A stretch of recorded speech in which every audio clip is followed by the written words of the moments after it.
For years, as you have learned, I have been meeting and talking with homeowners about their dreams and about the challenges that they face to become or be a homeowner. As you have heard, when I was Attorney General of California, I met with so many families who, at the time, were weeks away from losing their homes. I traveled up and down the state of California meeting with these families. And you see, the folks that I met with, for the most part, were folks who had trusted the system and the financial services system, trusted that they would be treated fairly by these systems, by the big banks, but who instead were victimized by predatory lending practices. And so, being Attorney General, I held the banks accountable, as did many of our partners around the country. And for California, we were able to secure $20 billion for the homeowners of California, yes, for them, including millions of dollars for financial literacy clinics and fraud education programs to teach people how to fight against fraud and to avoid fraud. As Attorney General, I also drafted and helped pass what we named the Homeowner Bill of Rights, which was the first bill of its kind in the nation to protect families from deceptive practices and from disclosure in a way that, or to get them disclosure in a way that they would know what was happening with their future. And so then, years later, and now as Vice President, this is the work we continue. Now, most of you, Steny, you remember, we came into office, Joe Biden and I, and started these last 2 years, but we started at the height of the pandemic when we came into office. And so let's remember that at the time, millions of Americans had lost their jobs and fallen behind on their rent or mortgage payments. But President Biden and I understood what was going on behind the scenes, how that had happened. We understood that people, through no fault of their own, were on the brink of eviction or foreclosure. And so we took action, and we helped more than 8 million households pay rent, and we also put a pause on mortgage payments for nearly 3 million more individuals.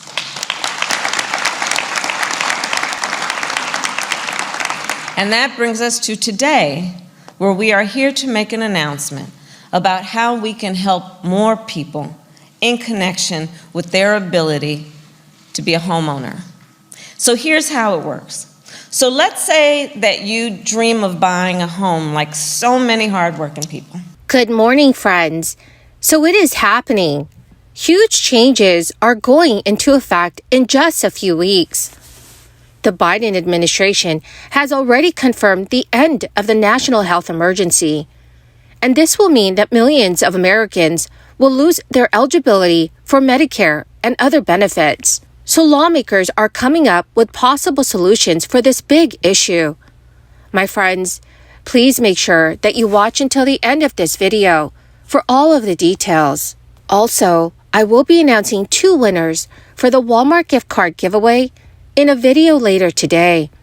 If you'd like to enter the weekly giveaways, friends, make sure that you are subscribed to my channel, click and like several of my videos, and then comment below the keyword of each video that you watch. The more videos that you comment on, my friends, the greater your chances of winning the weekly giveaways.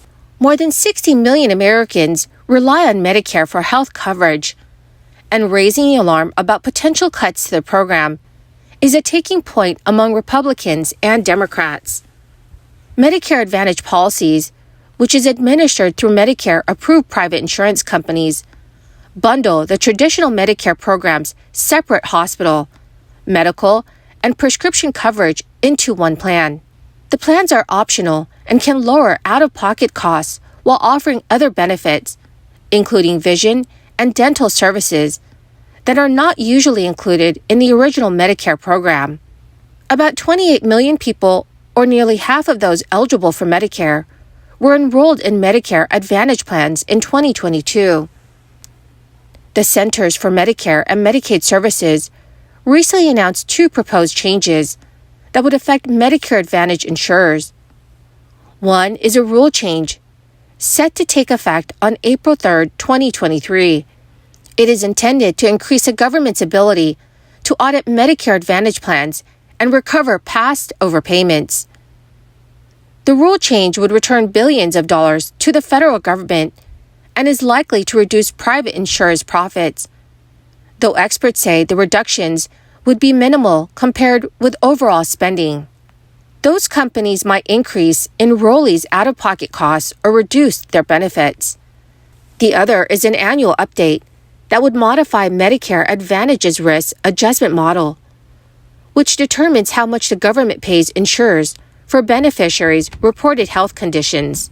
So over the past 3 years, under an emergency crisis measure, states have stopped double-checking if people who are enrolled in Medicaid are still eligible for its coverage.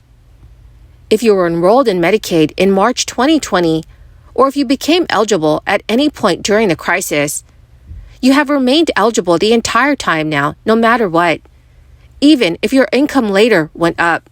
But this coming April, that will come to an end. States will be rechecking every Medicaid enrollee's eligibility. It is an enormous administrative undertaking that will put health insurance coverage for millions of Americans at risk. The Biden administration estimates upward of 15 million Americans that will lose coverage. But according to officials, the goal should be to minimize the number of Americans who lose their Medicaid benefits and to make sure that the people who no longer qualify for Medicaid get other insurance coverage. So, dear friends, what are your thoughts about all of this? Please let me know your thoughts in the comment section below. Lawmakers in the Senate are also eyeing the growing shortage of healthcare workers in the United States as one of the few problems where there is room for bipartisan solutions, even in a deeply divided Congress.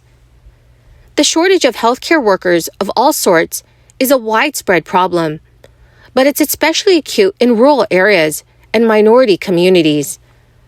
Senator Bernie Sanders is the new chairman of the Senate's top health committee. Bernie Sanders pointed to the startling number of Americans living in medical care deserts to illustrate the point. The crisis contributed to the nation's existing worker shortage, as many left the workforce as the crisis had worsened. Senator Sanders pointed to the data that suggests the nation faces a shortfall of about 450,000 nurses and 120,000 doctors in the coming years, and 100,000 dentists right now. While Democrats and Republicans alike acknowledge the shortages hobbling care for hundreds of millions of Americans, any legislative solution must pass not only the Senate Health, Education, Labor and Pensions Committee, but also the full Senate and House of Representatives. House Republicans have threatened to go so far as forcing the federal government to default on its debts, as they demand spending cuts. Senator Bill Cassidy of Louisiana, the committee's top Republican, who is also a doctor, cited a few programs that the committee is responsible for updating this year, such as an expiring program that trains many of the nation's pediatricians. He said funding should reflect what works in the healthcare system and come up with the appropriate spending offsets. The two senators agreed on some strategies to boost the numbers of health workers, such as encouraging more lower-cost educational options like community college and ensuring that existing programs are extended this year. So, dear friends, what are your thoughts on all of this? Please let me know your thoughts in the comment section below. Well, my magnificent and most amazing friends, that is the end of my daily stimulus update video for today. If you would like to enter today's Walmart gift card giveaway, all you have to do, friends, is click and like several of my videos and then comment below the keyword of each video that you watch. My friends, the more videos that you comment on, the greater your chances of winning the weekly giveaways. Thank you, friends, and have a wonderful and very blessed Friday.